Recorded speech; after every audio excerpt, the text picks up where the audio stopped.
حضرة النبي المصطفى محمد رسول الله صلى الله عليه وسلم وعلى آله وأصحابه وذريته وقرابته من الأنبياء والمرسلين وكذلك خصوصا لمعلمنا ولمؤلف هذا الكتاب الأستاذ محمد شفيع لبيس. الفاتحة.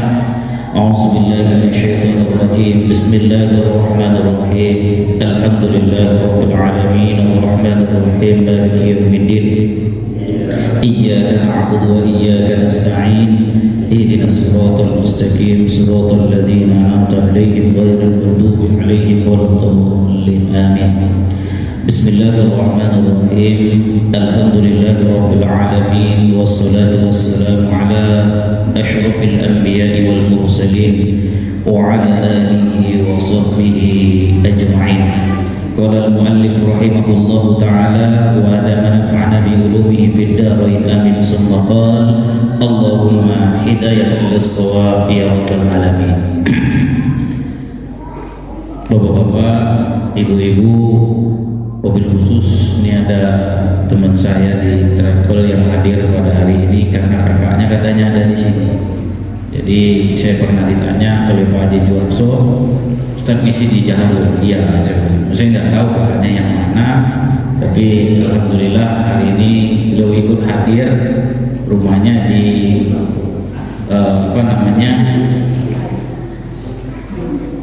jadi lupa saya di Kelambir 5, rumahnya di Kelambir 5. Kita sama-sama satu travel. Saya juga adalah pembimbing jamaah umroh dan mudah-mudahan didoakan, mudah-mudahan pas berangkatnya bukan di malam Rabu yang kedua. Jadi setiap malam Rabu tetap rutin datang kemari. Baik, kita lanjut kajian kita ya. Kita kaji ini kemarin tentang syukur ya. Syukur itu dikatakan oleh pengarang kitab mempergunakan nikmat yang diberikan Allah kepada apa yang dimaksudkan oleh Allah Subhanahu wa taala. Jadi artinya tanda syukur itu adalah mampu memanfaatkan apa yang diberikan oleh Allah Subhanahu wa taala sesuai dengan apa yang diberikan yang dimaksudkan oleh Allah Subhanahu wa taala. Kalau dalam bahasa kita sesuai yang diajarkan di dalam Al-Qur'an dan diajarkan oleh Rasulullah sallallahu alaihi wasallam. Nah, kita lanjut kajiannya di halaman 6 ya. Ketahui olehmu rukun puji itu ada 5. Jadi kata pengarang kitab ini rukun puji. Rukun puji itu tanda-tanda pujian itu ada 5. Yang pertama orang yang memuji. Nah, jadi yang kedua orang yang dipuji. Yang ketiga sebab dipuji. Yang keempat memuliakan atau mahmudun alaih. Yang kelima ucapan atau sirah. Pengarang kitab mengajarkan kepada kita bahwa kalau mau melihat orang memuji itu tandanya ada 5. Kalau keluar dari 5 tanda ini maka dia bukan dikatakan pujian. Bisa jadi cuman orang bilang apa? Mungkin apa? Mancing-mancing gitu kan. Nah, ya pokoknya jolok-jolok lah supaya mau keluar. Ada maksud lain. Nah, itu namanya bukan pujian. Kalau pujian itu yang betul-betul memuji itu rukunnya ada 5. Yang pertama orang yang memuji. Ketika dia memuji, yang dia pandang itu adalah Allah, bukan yang dia pandang yang lain. Contoh, saya ngaji sama Ustaz Sumitra itu, ketika belajar fikih itu masuk dengan enak ke dalam pikiran saya. Kalau dia puji itu tujuannya langsung ke Ustaz Sumitra, itu salah. Tapi kalau dia memuji, itu dia balikkan. Ini karunia Allah yang diberikan kepadaku. Sehingga ketika disampaikan oleh Ustaz itu, nancep langsung di pikirannya. Itu baru memuji yang benar. Bisa dipahami Pak? Jadi memuji itu rukun yang pertamanya harus dibalikkan kepada Allah. harus dibalikan kepada Allah. Itulah yang sering kita lakukan dengan menyebutkan kata Alhamdulillahirabbil alamin. Segala puji bagi Allah, Tuhan semesta alam. Kenapa dikatakan Tuhan semesta alam? Karena nggak ada yang memiliki di muka bumi ini kecuali Allah. Kita tidak milik, Pak. Orang bilang, oh itu kalau ngaji di Jaharun itu pegangannya Ustaz Sumitra, Ustaz Rahmat, yang lain gak bisa. Bukan. Hakikatnya semuanya adalah miliknya Allah. Hanya ketika itu Allah letakkan kami di sini, kami sampaikanlah dakwah Ahlus Sunnah wal Jamaah.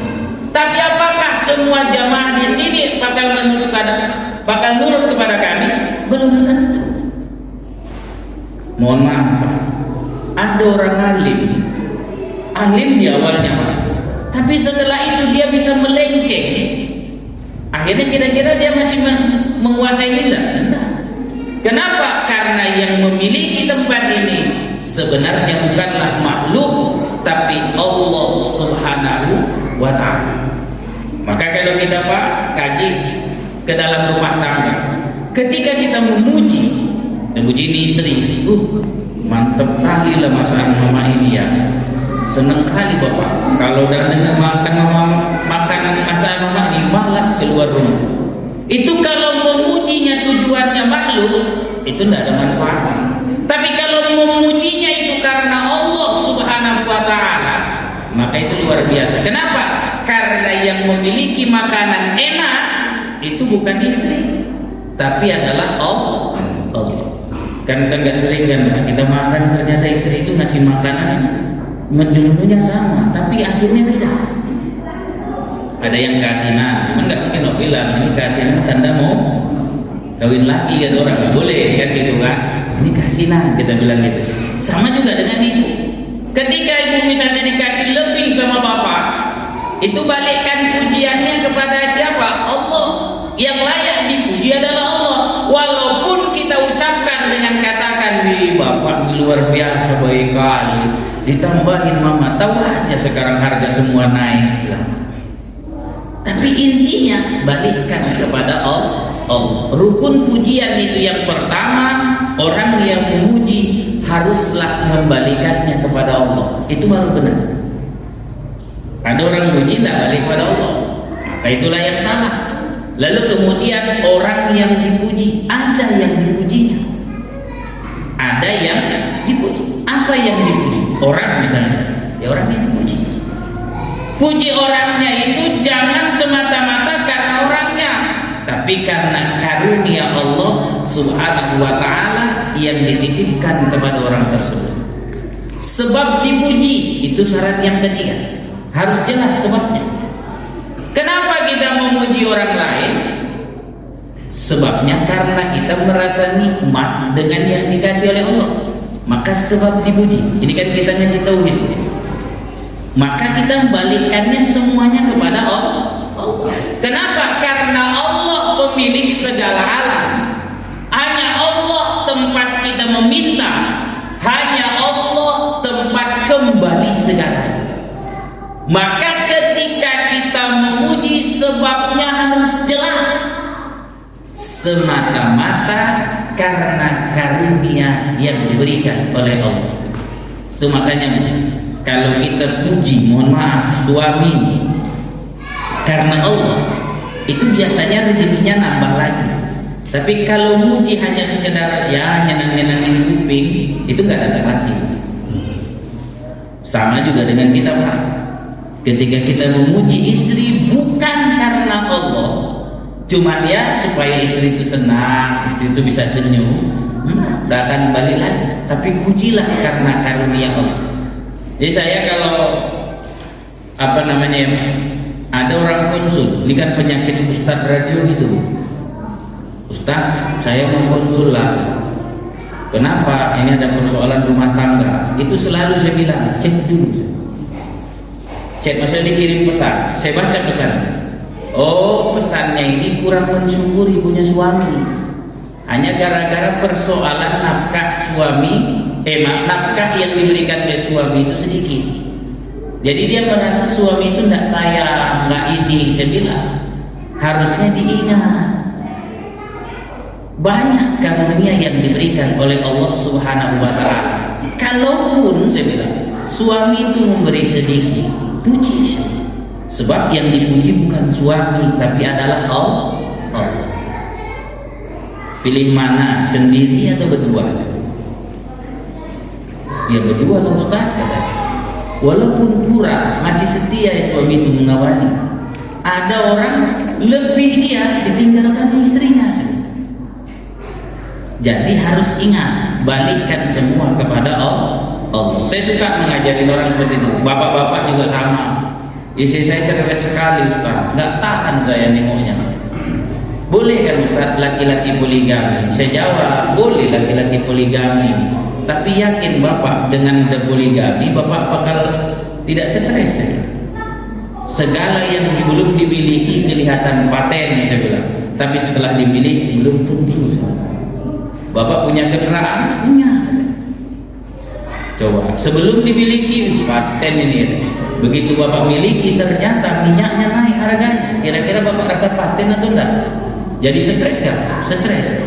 Maka saya bilang, kita balik apa yang telah diberikan oleh Allah, itulah yang kita puji. Kenapa? Karena Allah Subhanahu wa Ta'ala menghadirkan segala sesuatu sesuai dengan yang cocok dengan buat kita. Gak ada yang dia pilihkan oleh Allah kepada kita itu yang gak cocok. Semua yang cocok. Hanya tinggal kita mampu tidak memahami bahwa yang dihadirkan oleh Allah itu pas buat kita. Maka dalam Quran kan kemarin sudah kita bahas ayat Qurannya, wa qalilan min ibadiyas syakur. Sedikit sekali hambaku yang pintar bersyukur. Kenapa? Karena yang selalu sifat manusia itu karena dikasih oleh Allah nafsu, bawaannya selalu merasa kurang. Coba, ini baru kurban. Saya bawa kaji tentang imam kepada tentang Nabi Ibrahim. Nabi Ibrahim lama nggak punya anak. Lalu kemudian Allah nikahkan dengan Siti Hajar. Begitu dinikahkan dengan Siti Hajar, tak lama kemudian setelah nikah dengan Siti Hajar ada anaknya. Begitu ada anak, Allah minta anaknya tadi. Walaupun ada versi ceritanya katanya Nabi Ibrahim itu kan rajin bersedekah. Andai kata belum ada anaknya, andai kata ada anakku pun kukasih sama Allah. Itu cerita itunya. Kita tidak tahu riwayat itu kenapa kan? Nggak yakin dengan riwayat itu. Kenapa? Karena tidak dijelaskan dalam Quran. Tapi riwayatnya ada. Nah, ketika Allah minta anaknya, apa yang dilakukan oleh Nabi Ibrahim? Nabi Ibrahim bukan memuja. Nabi Ibrahim hanya menunjukkan tanda pujinya kepada Allah Subhanahu wa Ta'ala, maka dia lakukan. Nah, ketika Nabi Ibrahim melakukan apa yang diperintahkan oleh Allah, adakah Nabi Ibrahim tanda besar? Nah, tidak pernah kita dengar cerita Allah ini ngasih tugas berat-berat kali. Anak aja yang satu-satunya masa disuruh korbankan? Tidak ada. Tapi yang ada Nabi Ibrahim melakukannya. Nah, kenapa? Karena itu tanda syukurnya. Ketika Nabi Ibrahim menunjukkan tanda syukurnya kepada Allah Subhanahu wa Ta'ala, maka Nabi Ibrahim menjadi orang yang dimuliakan oleh Allah Subhanahu wa Ta'ala. Apa bukti dimuliakan oleh Allah Subhanahu wa Ta'ala? Buktinya sampai di surah An-Nisa ayat 125. Allah bilang wattakhadallahu Ibrahima khalila. Allah pilih Nabiullah Ibrahim alaihissalam sebagai kekasihnya. Kenapa Nabiullah Ibrahim alaihissalam dipilih sebagai kekasih Allah? Karena dia pintar memuji Allah Subhanahu wa Ta'ala. Mana buktinya dia pintar memuji Allah Subhanahu wa Ta'ala? Dengan mampu taat kepada Allah Subhanahu wa Ta'ala. Maka sebab dipujinya ada. Kenapa? Karena dia ingin dimuliakan oleh Allah, lalu Allah memuliakan. Maka orang yang tadi kemarin itu yang melaksanakan ibadah kurban itu sebenarnya menunjukkan tanda dia ingin dimuliakan oleh Allah, tanda dia memiliki sebab untuk dipuji oleh Allah Subhanahu wa ta'ala. Meski orang yang berkurban barangkali tak paham tentang itu, maka efek dari berkurbannya kadang-kadang tak paham, nggak kenal. Ketika dia memahami, maka akan sampailah posisinya seperti ini, seperti Nabi Ibrahim dimuliakan oleh Allah. Lalu yang kelima, tandanya ada sirotnya, ada ucapannya. Itulah yang sering kita ucapkan, alhamdulillah. Jadi orang yang dipuji itu, kalau belajar ilmu tauhid, ketika kita dipuji, itu balikkan pujiannya kepada Allah. Baik yang dipuji maupun yang memuji, itu harus mengembalikannya kepada Allah Subhanahu wa ta'ala. Kayaknya orang Arab itu kalau dipujikan dikasih nih syukron, kita bilangnya terima makasih. Kalau orang Indonesia sama-sama. Lalu anak pesantren itu udah diubahnya jadi masukri. Padahal sebenarnya jawaban orang Arab itu ada dua. Apa jawaban orang Arab? Yang pertama afwan. Kalau ada orang ngasih syukron, ya jawaban orang Arab itu apa? Afwan, maaf. Kenapa dia bilang maaf? Kenapa? Karena pujian itu tidak pantas disematkan kepadanya, tapi yang pantas dipuji itu adalah Allah. Orang Indonesia tidak tahu sejarahnya kenapa pas dipuji ini, Ustaz ini ya mic-nya. Saya bilang terima kasih, lalu Bapak bilang sama-sama. Apanya sama-samanya? Nggak tahu. Tapi kalau orang Arab dikasih tes Bapak. Orang yang berangkat ketemu dengan orang Arab gitu ya, kecuali Arab Melayu baru beda Pak. Arab orang Arab betul nih, dikasih ya pasti jawabannya kita bilangnya syukron, kita jawab afwan gitu kan ya. Itu ditambahnya hubban wa karomatan, mudah-mudahan kita dicintai oleh Allah dan dimuliakan oleh Allah. Itu bedanya. Kenapa orang Arab itu bilang afwan? Jawabannya karena tidak pantas dia dipuji. Yang pantas dipuji adalah Allah. Kenapa? Karena ada rukun puji, ada syarat untuk dikatakan pujian itu benar. Yang pertama, ada yang memuji, ada yang dipuji, ada sebab dipuji, ada yang menyebabkan kemuliaan, lalu kemudian ada ucapannya. Kalau ini ada, betul-betullah pujian yang menghadirkan sifat syukur. Kadang-kadang kita nggak sampai situ Pak. Mujinya itu cuma sekedar narik kuping orang, buat kuping orang senang aja. Padahal yang dipuji itu harus betul-betul. Maka Nabi mengajarkan sama kita, kul khairan aw liyas, katakan yang baik, kalau tidak diam. Kalau mau memuji orang, pujilah dengan keadaan yang baik. Kalau enggak, diam. Tidak perlu diungkit-ungkit agar orang itu menjadi ya gimana gitu dengan kita. Tidak perlu. Yang perlu pujilah dia dengan ala kadarnya. Kenapa? Karena pujian itu hakikatnya adalah miliknya Allah Subhanahu wa ta'ala. Kenapa? Karena tidak ada di muka bumi ini yang dimiliki manusia. Semuanya adalah miliknya Allah Subhanahu wa ta'ala. Kira-kira Pak, kalaulah ini ada dalam diri kita, apapun yang dihadirkan oleh Allah, bisa nggak kita mensyukuri? Bisa Ustaz. Kenapa? Karena yang kita lihat adalah karunia Allah. Ibu juga, kalau punya rukun puji, punya syarat puji ini, haruskah kita menceritakan keburukan suami kita? Jawabannya enggak. Kenapa? Karena kita sadar suami ini adalah karunia Allah. Kalau dia karunia Allah, pantasnya dia selalu dipuji. Tapi pujiannya bukan untuk menaikkan kuping suami, tapi tujuannya adalah untuk mensyukuri nikmat Allah, kita juga salah. Saya selalu bilang itu ke istri saya, walaupun dibilang ala gombal, tapi bukan untuk istri, adalah untuk Allah.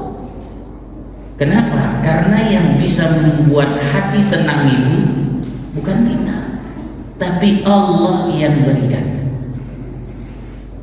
Kenapa kok kita sedih, Ustaz? Kenapa kok kita sering kecewa, Ustaz? Jawabannya, kita merasa memiliki. Kalau kita merasa memiliki, kita kecewa. Tapi coba kita merasa kita diamanahkan oleh Allah, maka kita gunakan amanah itu sebaik-baiknya. Ketika dicabut oleh Allah, kita marah. Kalau kayak kami Ustaz ini, Pak, pernah itu kita udah janji diundang sini Ustaz, tiba-tiba sampai waktunya ternyata dibatalkan. Kalaulah kita pakai karakter kita manusia yang memiliki, kira-kira kita marah nggak? Marah. Tapi kalau kita pakai karunia kita ini amanah Allah, Allah tidak izinkan kita nyampaikan, ya sunnah, berarti itu kehendaknya Allah. Tinggal artinya apa? Kita ubah. Mudah-mudahan ini Allah punya maksud baik. Kalau kita datanglah ke tempat acara itu, bisa jadi kita akan punya problem besar. Contoh, jalan awak ke sana, tiba-tiba ban awak bocor, lupa bawa dompet, jadi masalah enggak? Masalah. Kita kan nggak tahu kejadian di jalan itu apa. Maka ketika kita memiliki sesuatu, jangan itu pandang dimiliki, tapi pandanglah amanah Allah Subhanahu wa ta'ala. Maka dalam Islam itu kan diajarkan bagaimana bisa mensyukuri nikmat yang diberikan saat ini, bukan memikirkan bagaimana nikmat yang akan datang. Gimana saat ini? Maka itu kan, ya ayyuhalladzina amanu wal tanzur nafsum ma qaddamat lighad. Wahai orang-orang, wahai orang-orang yang beriman, ya ayyuhalladzina amanu wal tanzur nafsum ma qaddamat lighad. Perhatikan untuk hari esok. Hari esok bukan besok, tapi maksudnya adalah nanti di akhir. Kalaulah kita dihisab oleh Allah, bawaan kita tidak pernah mensyukuri nikmat yang diberikan oleh Allah saat ini, kira-kira nanti saat di yaumil hisab, tanya Allah, setiap malam Rabu kedua ada Ustaz Rahmat menyampaikan pengajian di masjid, apakah kau hadir atau tidak? Enggak ya Allah. Apakah kau punya waktu bisa datang ke masjid? Punya ya Allah. Kira-kira kita ini dianggap orang bersyukur atau tidak? Tidak. Tapi ketika kita misalnya habis sholat maghrib ada pengajian, datang kita nikmati pengajian itu, kita berakhlak dengan akhlak yang baik di pengajian itu, kita dengarkan pengajian itu, maka di situ akan menunjukkan tanda syukur kita kepada Allah. Kaji tauhid ini kalau dibawa ke tasawuf kuncinya cuma dua, sabar, syukur, dan lalu terakhir nanti ujungnya lahir ridho. Kenapa? Karena sahabat sudah menjelaskan tanda iman itu cuma tiga: sabar saat diuji, bersyukur saat diberi kenikmatan, dan ridho dengan ketentuan Allah. Orang yang belajar tauhid ini yang dicari, tiga ini yang dicari. Tidak ada yang belajar tauhid itu carinya yang lain-lain, bagaimana bisa sakti, itu tidak. Yang dipelajari dari tauhid itu cuma tiga. Bagaimana kita bisa mengimplementasikan, membuktikan dalam kehidupan kita. Kita bisa menjadi orang sabar, kita bisa menjadi orang bersyukur, dan kita bisa menjadi orang ridho. Ini kita masih panjang, ini belum bahas tentang sifat Allah. Contoh sederhana, kita paham bahwa Allah mukhalafatu lil hawadisi. Allah tidak sama dengan makhluk. Apakah kita dituntut untuk sabar? Ya, kita dituntut untuk sabar. Sabarnya di mana, Ustaz? Sabar menunggu penantian seperti apa Allah itu. Zatnya nanti di mana? Di surga. Yang penting kita sabar menikmati, percaya bahwa Allah tidak sama dengan makhluk. Orang yang gila belajar ilmu tauhid itu kenapa? Karena dia tidak punya sifat sabar. Dia cari di mana Allah itu, di mana Allah itu, seperti apa Allah itu ya. Kenapa Allah harus menciptakan malaikat? Karena dia tidak sabar ingin dijelaskan oleh Allah nanti di akhirat. Akhirnya dia cari di bumi, ujung-ujungnya dia gila. Lah kenapa Allah udah ceritakan? Laisa kamitslihi syai', yang dalam kajian tauhid Asy'ari mukhalafatuhu lil hawadits. Allah berbeda dengan makhluk. Kalau Allah sudah berbeda dengan makhluk, tidak usah dicari. Yang ada adalah tunjukkan seperti apa kita beribadah kepada Allah. Agar apa? Agar nanti kita bisa masuk ke dalam surga. Di sana nanti kita akan lihat seperti apa zat Allah itu. Bagaimana kita melihatnya Ustaz? Pakai mata atau tidak? Tidak usah pikirkan itu, nikmati aja saat ini. Apa? Beribadah kepada Allah. Syukur, iya. Mukhalafatul lil hawadits, bersyukur kita. Kenapa? Karena Allah Subhanahu wa taala udah jelaskan tentang zatnya. Allah mukhalafatul lil hawadits, ya udah syukuri nikmat yang diberikan Allah tadi. Sabar, syukur, ridho. Udah jadilah kita orang beriman, dan itulah bekal kita nanti dapat rahmat Allah, dan akhirnya kita akan masuk ke dalam surganya Allah. Itu belajar ilmu tauhid, Pak. Tidak usah jauh-jauh. Apa sih tujuan belajar ilmu tauhid? Untuk mengenal Allah. Kalau sudah kenal Allah, apa fungsinya? Itu dia, 3 tadi. Sahabat sudah jelaskan. Jadi orang bersabar, jadi orang bersyukur, dan jadi orang yang ridho. Tapi kalau kita bertujuan belajar ilmu tauhid, kita tidak tahu apa tujuannya, itulah yang berujung jadi orang gila. Coba kita kan sabar-sabar berumah tangga, Pak. Saya bawa ke haji kemasyarakatan kita saja ya, sederhana gitu. Sabar kita menikmati perjalanan rumah tangga, sabar. Tidak ada yang tahu apakah rumah tangga kita akan berakhir nanti husnul khotimah ataukah enggak gitu. Artinya husnul khotimah ada yang masih tetap bersama lah. Tiba-tiba nanti misalnya ada yang ceng tengah jalan, bukan ceng mati Bu, pisah begitu aja, nggak ada yang tahu. Tapi nggak usah kita paksa, itu bagaimana ya nanti di akhir, nggak ada. Yang ada kita jalani saat ini. Kenapa? Karena tugas kita sabar, tugas kita bersyukur, tugas kita ridho. Nah, belajar ilmu tauhid tujuannya juga ini. Memuji juga tujuannya adalah ini. Tujuannya agar kita bertauhid kepada Allah. Nah, pujian itu terbagi 4 katanya. Yang qasimu ila arba'. Pujian itu terbagi kepada 4. Ada puji qadim bagi qadim. Pujian Tuhan kepada dirinya sendiri. Artinya Allah memuji dirinya sendiri. Itu namanya puji qadim bagi qadim. Kenapa kok qadim? Qadim itu tidak diawali oleh tiada dan tidak akan berakhir dengan ketiadaan. Itu namanya qadim. Lawan qadim apa? Hadis. Kita berawal dari tidak ada, baru kemudian ada.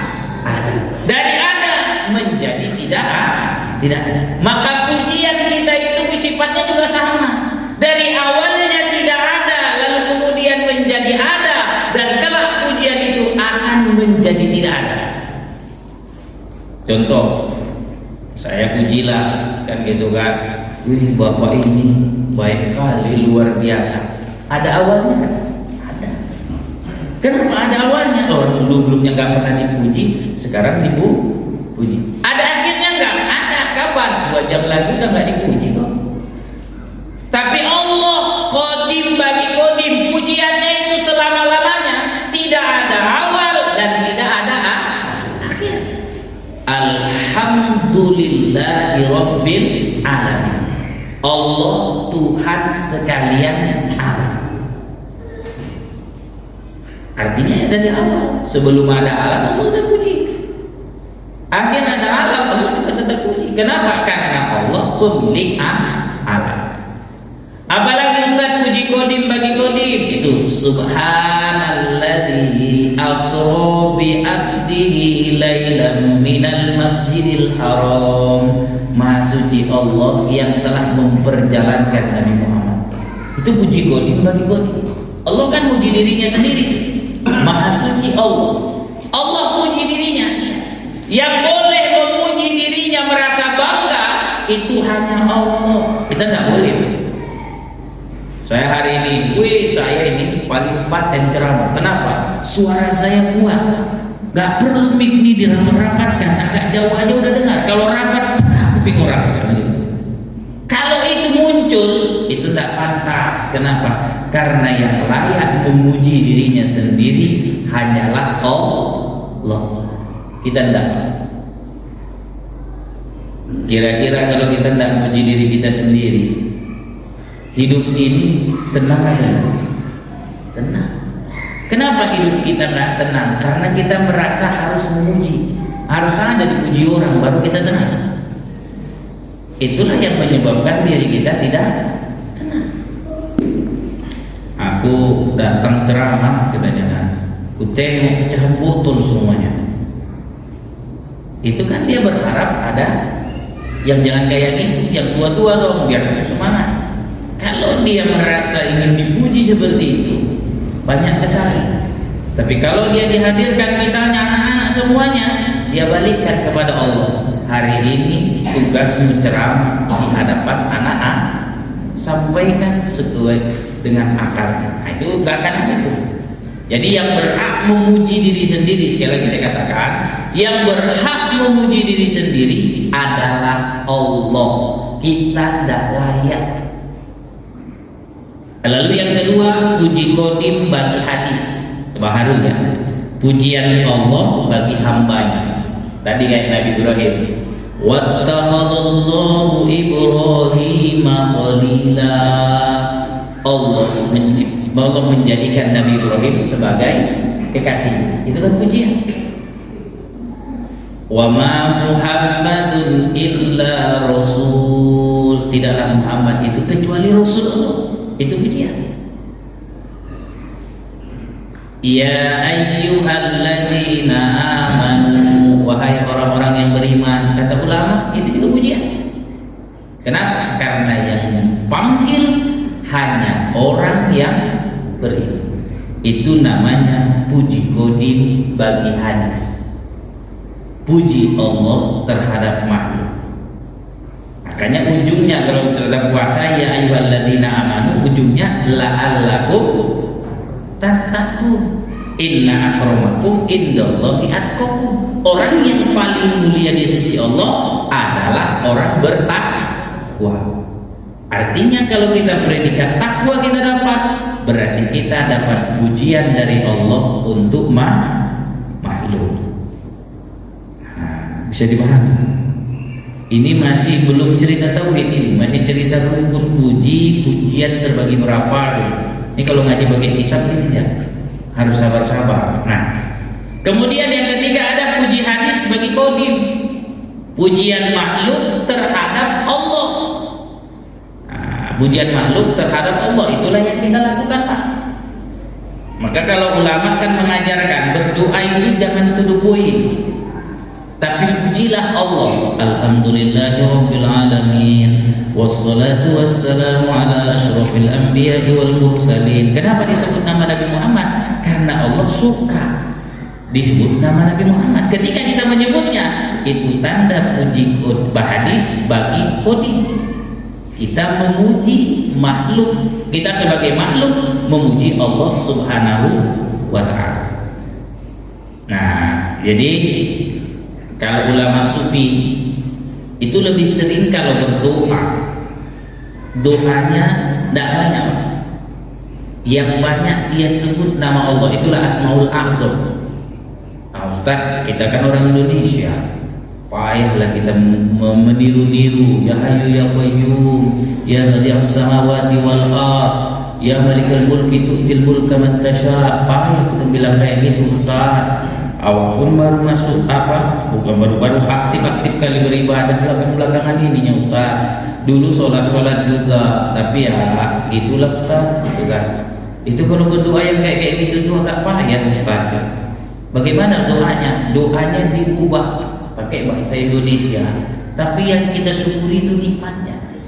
Itu namanya puji hadis bagi qoli. Contoh, ya Allah ya Tuhan kami, terima kasih ya Allah, hari ini aku bisa mengangkatkan tanganku munajat kepadamu. Terima kasih ya Allah, pagi ini aku bisa melihat wajah istriku. Terima kasih ya Allah, hari ini aku bisa berangkat ke masjid. Terima kasih ya Allah, tidak ada yang menjadikan semua bisa berangkat ke masjid kecuali atas izinmu. Dan hari ini kulihat orang-orang yang berangkat ke masjid. Itu namanya puji hadis bagi qoli. Baru kita ceritakan hajat kita kepada Allah. Nah, itu ajaran ulama. Jadi tidak harus berdoa itu langsung, ya Allah, ya Allah ya Rahman, berikanlah aku rezeki yang banyak.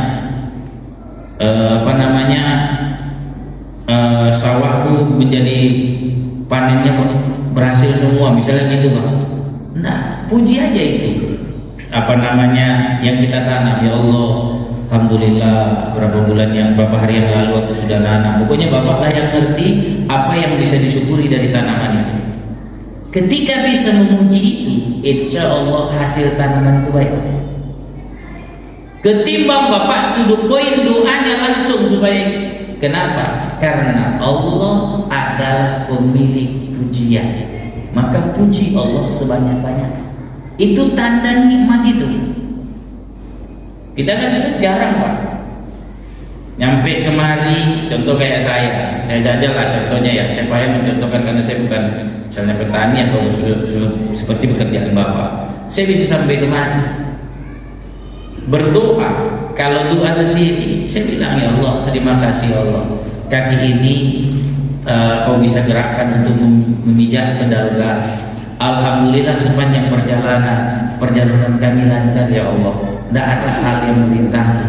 Ya Allah, kau ingatkan kami ketika jalan kemari tidak ada kesasar, jalannya itu mudah-mudah ya Allah. Ya Allah terima kasih hari ini bisa sampai kemari tanpa menggunakan Google Map. Sebelumnya pakai Google, jadi kami kemari nggak pakai Google Map. Layak disyukur nggak? Layak. Nah, beginilah caranya agar apa? Agar karunia yang diberikan oleh Allah itu banyak. Tapi kadang-kadang ini yang nggak ada muncul dalam diri kita, sehingga kita nggak menunjukkan bahwa kita ini hamba yang membutuhkan Allah. Padahal harusnya kita menunjukkan bahwa kita adalah hambanya Allah. Lagi-lagi saya balikkan, apa itu nama Tuhan? Kita sering menyebut La ilaha illallah, tiada Tuhan selain Allah. Bahkan Nabi sholat subuh ya Pak, La ilaha illallah, La ilaha illallah. Yang terucap di mulut itu aja. Apa sih maknanya? Apa itu Tuhan? Kaji tauhid itu dipelajari. Istighnahu an kulli ma siwa wa iftiqaru ilaihi kullu ma siwa. Tidak berhajatnya Allah kepada sesuatu apapun, tapi sesuatulah yang berhajat kepada Allah. Sesuatu itu apa? Kita. Maka ketika kita melakukan segala sesuatu, tunjukkan hajat kita kepada Allah. Kita nanam, kita tunjukkan hajat kita, bahwa yang bisa menghasilkan tanaman ini adalah Allah. Bagaimana caranya? Kalau ulama sufi mengatakan, sebut dia dalam doa kita. Apa yang bisa kita lakukan dalam syariat itu, sebut, aturkan kepada Allah. Kalau ini ada rezeki-rezeki yang lain itu mudah datang. Tapi kalau kita tidak pernah mau memuji Allah, itulah yang terjadi. Rezeki-rezeki lain itu datang Ustaz, tapi agak ada senggol-senggolnya sedikit, agak ada susah-susahnya. Kenapa? Karena kita belum memuji yang dihadirkan Allah saat ini. Kita lebih memikirkan apa yang akan datang. Padahal waktu yang kita lewati semuanya akan diminta pertanggungjawaban oleh Allah. Yang keempat, ada puji hadis bagi hadis. Ini pujian makhluk kepada makhluk. ini pujiannya baliknya kepada Allah, memuji makhluk gitu ya. Contoh saya hari ini terima kasih Bang sudah di live kan, itu pujian saya ya, tapi hakikatnya dikembalikan kepada Allah. Nah, kenapa ini harus ada? Inilah tanda manusia. Malam yaskurin nas lam yaskurillah, kata Nabi. Siapa yang tak bersyukur kepada manusia, dia tak bersyukur kepada Allah. Makanya kita disuruh patuh kepada orang tua, birrul walidain. Kenapa kita kok disuruh birrul walidain, Ustaz? Karena menunjukkan tanda kita memuji sesama makhluk, tapi hakikatnya dikembalikan kepada Allah. Suruh kita muji orang tua kita, ya. Kenapa? Karena hakikatnya dikembalikan kepada Allah. Tetap masih kita dia, Pak. Ada ya. Nah, sholawat rahmat Allah, artinya sholawat yang datang dari Allah disebut dengan nama rahmatnya. Jadi Allah berselawat kepada Nabi Muhammad, itu tanda kasih sayangnya Allah. Itu sering kita, innallaha wa malaikatahu yusholluna 'alan nabi ya ayyuhalladzina amanu shollu 'alaihi wa sallimu taslima. Itu kadang dibaca sebelum azan, kadang dibaca di saat wirid. Cuman kalau sebelum azan niatkan itu untuk baca Quran, bukan bagian dari azan. Kalau dibilang bagian dari azan baru bid'ah. Tapi kalau niatnya itu baca Quran, disitulah pahalanya. Jadi sebelum mulai baca itu. Nah, kalau Allah bersolawat kepada Nabi Muhammad, itu tandanya Allah, itu tandanya rahmat Allah Subhanahu wa Ta'ala, tanda kasih sayangnya Allah kepada Nabi Muhammad. Solawat yang datang dari manusia, jin, malaikat itu dinamakan doa. Jadi solawat yang datang dari manusia itu dinamakan doa. Dari malaikat juga, iya. Malaikat bersolawat kepada Rasulullah, iya. Kenapa? Karena mengandung doa. Nah, dan kata sebagian ulama, jika solawat itu datang dari malaikat dinamakan istighfar, dan jika datangnya dari manusia dan jin dinamakan doa.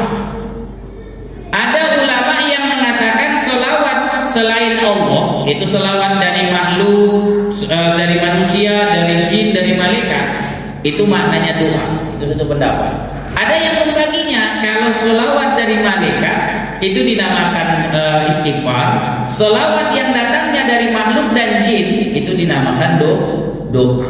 Nah, kenapa yang kedua ini agak membedakan?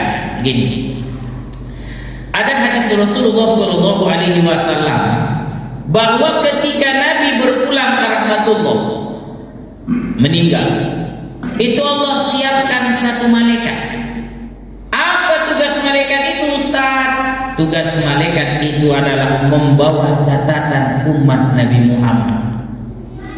Ketika yang ditunjukkan oleh malaikat itu adalah amal kebaikan umat Nabi Muhammad, maka Rasulullah memuji Allah Subhanahu wa Ta'ala. Tapi ketika yang dibawa malaikat itu adalah keburukan umat Nabi Muhammad, maka Rasul memohon ampun untuk umat Nabi Muhammad. Jadi termasuk kita, amal kita ini dilahirkan. Ustaz, cemana lah Nabi itu tahu ya segitu banyaknya umat Nabi Muhammad? Tidak usah dipikirkan. Ada kuasanya Allah menunjukkan cemana mempertontonkannya. Tapi yang pasti bahwa Rasul itu selalu memohon ampun terhadap kesalahan-kesalahan umat. Maka begitu Nabi nanti bangkit, yang disebut Nabi adalah ummati, ummati, ummati. Umatku, umatku, umatku. Kenapa Nabi bilang ummati, ummati, ummati? Kata ulama, karena Nabi melihat seperti apa keburukan-keburukan yang dilakukan umatnya setelah dia meninggal. Yang dimohon Nabi adalah mohon ampun kepada Allah. Dia berharap Allah kasih ampunan untuk umatnya. Maka ketika malaikat bersolawat kepada Nabi, hakikatnya itu dikembalikan memohon ampun untuk umat Nabi Muhammad. Maka ketika kita di sini kan ada doa malaikat. Sepanjang kita di masjid ini ada doa malaikat. Apa isi doa malaikat? isi doa malaikat adalah istighfar, memohon ampun untuk kita. Termasuk juga ada perempuan bersuami, mohon maaf, jadi saya nggak cerita negatif, suaminya mengajak hubungan, lalu tiba-tiba perempuan tadi nggak ditolak, itu kan dapat laknat dari malaikat. Laknatnya itu apa? Isinya supaya dapat azab. Isinya supaya dapat azab.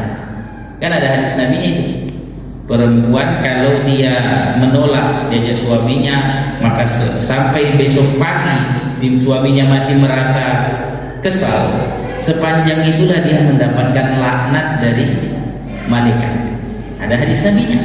Ini saya bukan nakut-nakutin, Ustadz ini nakut-nakutin, enggak, itu betul. Tapi begitu, mohon maaf, si perempuan mau memenuhi hajat suaminya tadi, sepanjang itulah dia mendapatkan doa dari malaikat. Isinya apa? Ampunan Allah.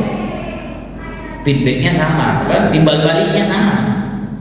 Maka ketika itu, maka hadis Nabi kan, kalaupun di atas gunung unta, diajak suaminya, dia harus mau. Kenapa? Kalau ditolaknya ada laknat malaikat. Laknat malaikat itu apa? Azab. Tapi ketika mau memenuhinya, ada doa dari malaikat. Doanya apa?